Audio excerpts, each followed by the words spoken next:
I think everyone is funky if they get to be heard. You know, I think that it's within the person that when they give themselves. To me, that's being funky, and you can, and people can relate to it. You know what I'm saying? I mean, I thought, well, I say, well, hey, James Brown is funky, and then I start hearing other people that didn't play funk music as we would say James Brown would play. Yeah. You know, I'd hear some rock guys. Yeah. They funky. Mm-hmm. You know, the ones that give to themselves. To me, that's the way I looked at it. You know. That's well put. I think that's a very well. I had thought about that for many years, and when I started hearing other people, you know, when you get outside of yourself and you start checking other people out, and you see where their thing is, somebody got a thing, as we would say. You know, they got this thing. That thing. Well, when you're giving of yourself like that, then we call it funky, and it's a good name for it. You know, because it's kind of a universal thing. It's like depth of soul. Right. When you dig down deep from your soul, when you're playing a groove and the beat, you give the deepest part of your emotional content to whatever figure you're playing. You give soul is to where everybody feels that they can feel something, they can feel you. And you know. Yeah, exactly, yeah. You know, and great. So. That's great. When I first time I heard Zigaboo and them, I mean, I liked it. That's fun. I didn't know what to think. I said, man.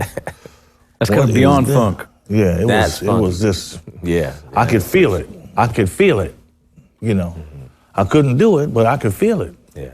You know. I think that drummers that are capable spiritually of being able to recognize what is funk and what is not funk. Yeah. It's a certain, if you know how to play funky drums, if you know how to play funk, then it's a certain rush that you get, certain rush you feel.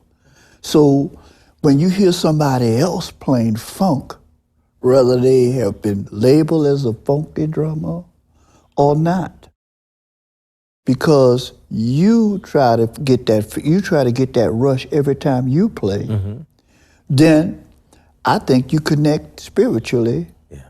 That's where you actually feel like this is real funk. Not that you're some authoritative figure or that, you know, you've been the czar of funk or anything like that. It's just that, you know, for yourself, if you start playing and if you do a track and it turns out funky, you're not even trying to do that, but it turns out that way because I call it ism. Mm-hmm. The ism. Mm-hmm. Yeah. Okay. You feel that deep down inside. Oh man, I gotta push a certain way. I gotta have velocity a certain way.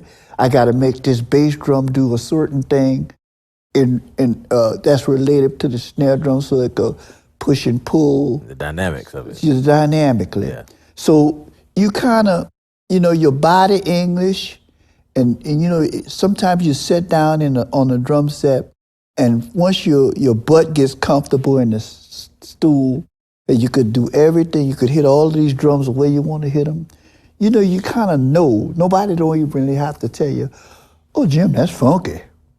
You take that compliment, but you already know. You already know it. Because spiritually, you've already contacted. You've dialed that up. I got to dial this up right now. Yeah. You know, ism, you know, Catholicism, you know. Yeah, yeah. I get it. Baptism. I get it.